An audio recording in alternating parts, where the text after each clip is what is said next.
reconnaître que le véritable amour, c'est un don mutuel. Il y a beaucoup de choses à réformer. Et c'est pour ça que c'est un travail énorme et en même temps passionnant. Parce que finalement, si toutes les réformes commencent à cheminer ensemble, comme vous savez, vous avez 1000 petits ruisseaux, et que les ruisseaux convergent pour faire des rivières, et que les rivières convergent pour faire un grand fleuve, l'Amazone, alors vous avez une voie. Mais moi, dans mon livre qui s'appelle La Voie, en réalité, je travaille pour montrer les voies qui, si elles se développent, vont converger dans une voie où nous pourrons éviter les catastrophes et avoir un monde, non pas le meilleur des mondes, mais un monde un peu meilleur. Eu estou terminando a leitura do livro.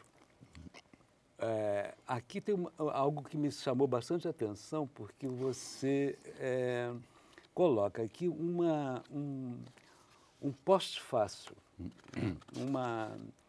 uma pós-conclusão. É inovador nos seus livros, né? Eu nunca vi nenhum livro seu que tivesse uma pós-conclusão, né? Que se chama Para Além da Via. E você aqui, você coloca possibilidades da via do ponto de vista dos conhecimentos, do ponto de vista técnico, do ponto de vista antropocósmico e do ponto de vista da natureza da humanidade. Então, você diz assim, eu gostaria de terminar esse livro com interrogações, perguntas sobre as possibilidades futuras, que são essas 4, dos conhecimentos, da técnica, da antropocósmica e da humanidade. E reconhece que há inúmeros problemas pela frente. Por que você pós-concluiu, fez essa pós-conclusão deste livro tão inovador? Porque ele é muito, eu acho que ele é muito diferente dos outros. Ele é mais direto, ele é mais emotivo, se é possível dizer isso de alguns escritos seus. Mas me chamou a atenção essa pós-conclusão. Bon, parce que la conclusion normale de mon livre, c'est que s'il y a une nouvelle voie pour l'humanité, elle nous conduira à une métamorphose.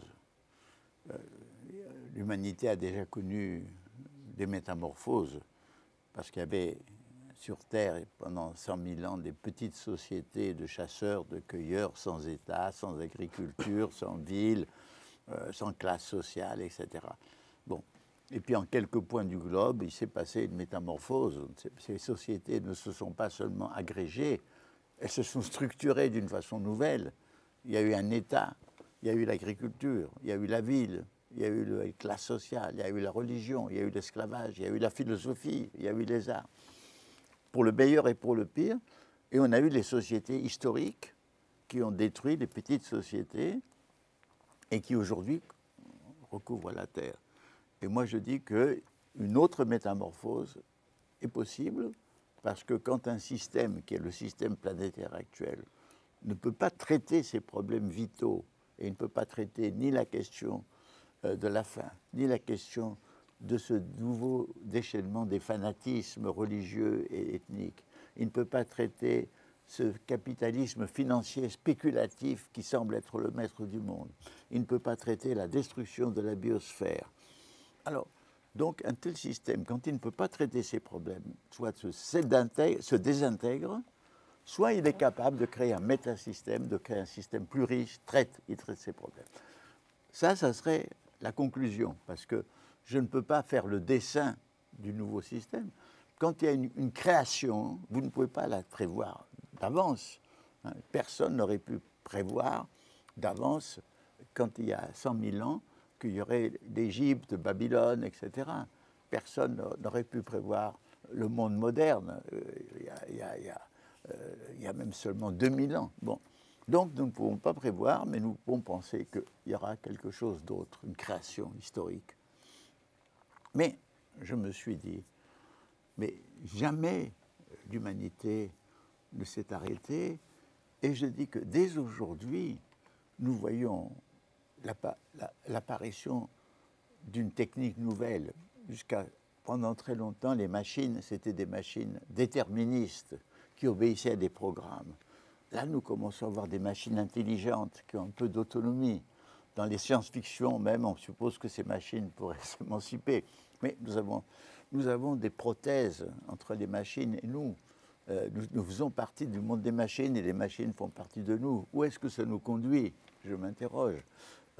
Nous avons des possibilités d'agir sur la vie elle-même, puisque nous savons que la mort est le résultat d'une désintégration de l'organisation vivante et qu'on peut trouver aujourd'hui des moyens de lutter contre la mort, non pas pour créer une éternité, mais pour faire une grande prolongation de la vie adulte en bonne santé.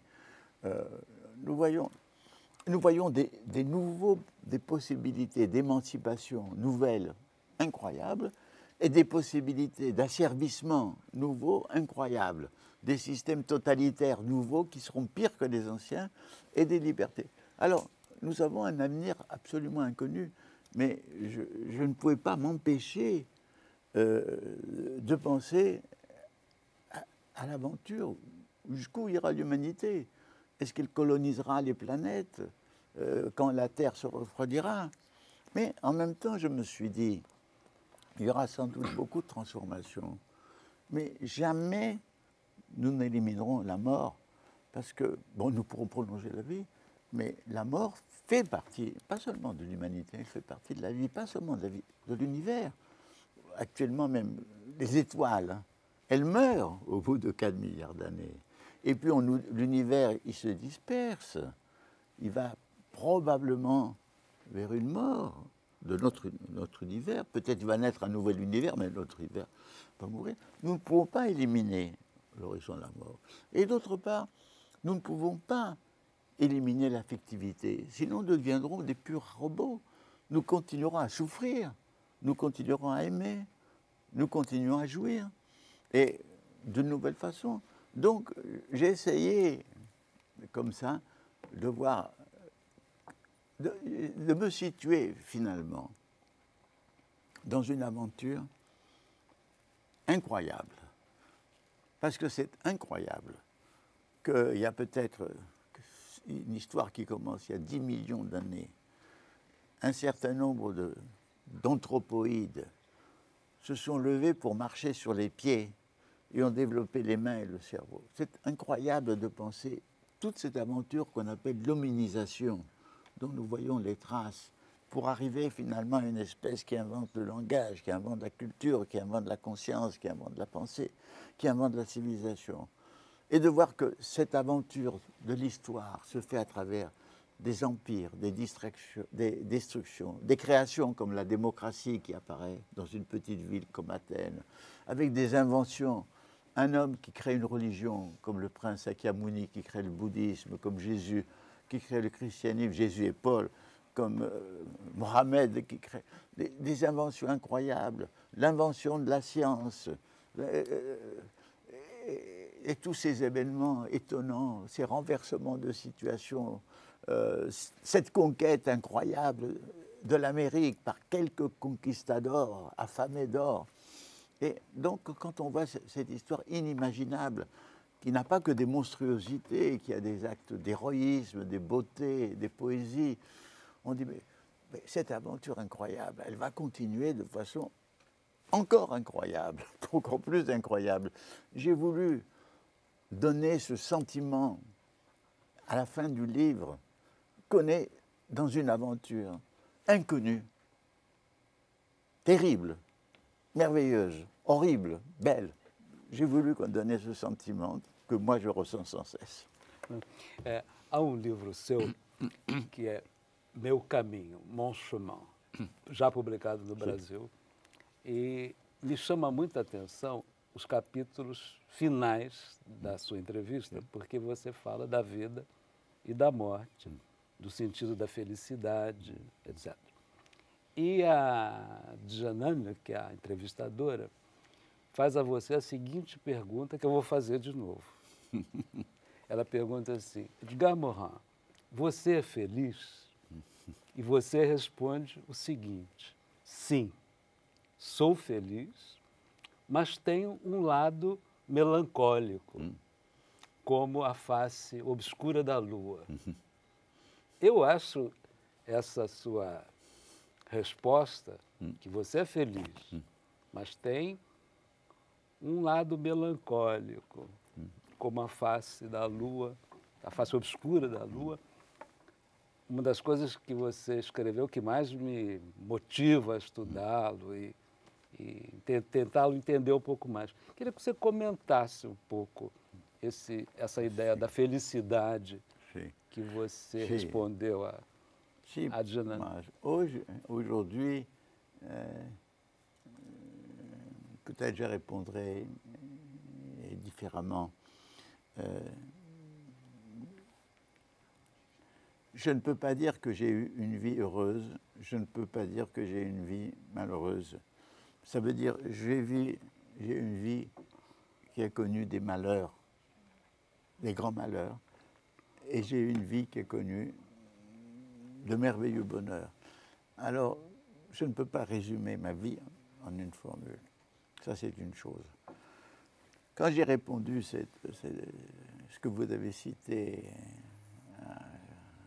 Djanane, mon interview, la femme qui m'interviewait, j'ai voulu parler de mon tempérament.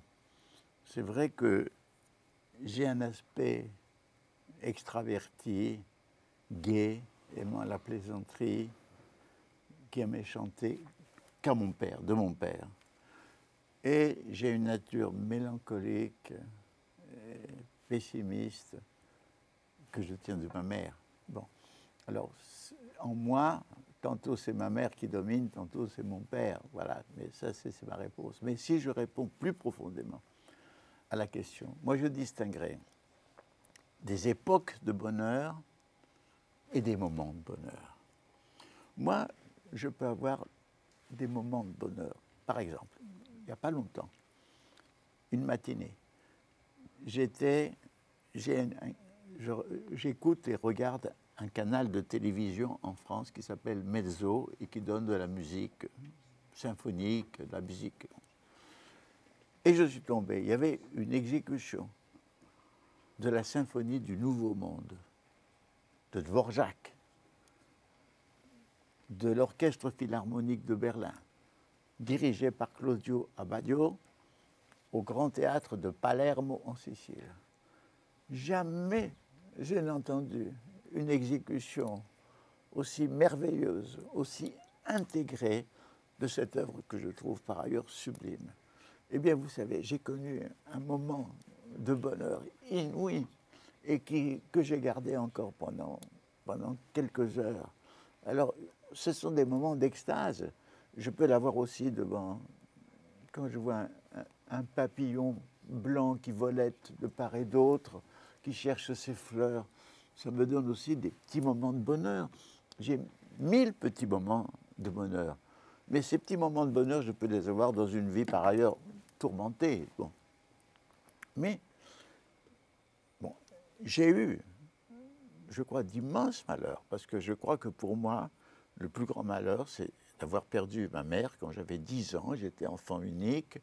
Et ce n'est pas seulement que j'ai perdu cette femme qui m'adorait, que j'adorais, mais c'est que je me suis trouvé hostile par rapport à mon père et au reste de ma famille parce qu'il m'avait menti, il ne m'avait pas dit la vérité sur la mort de ma mère. J'ai vécu donc une solitude et une douleur terrible que jamais je n'ai vécu de cette façon et qui m'a marqué et qui revient dans ma vie.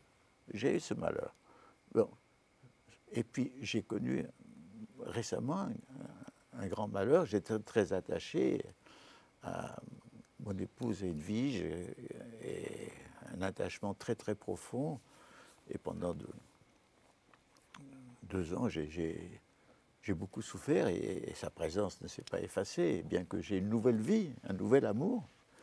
Alors, bon, mais j'ai connu des périodes de bonheur.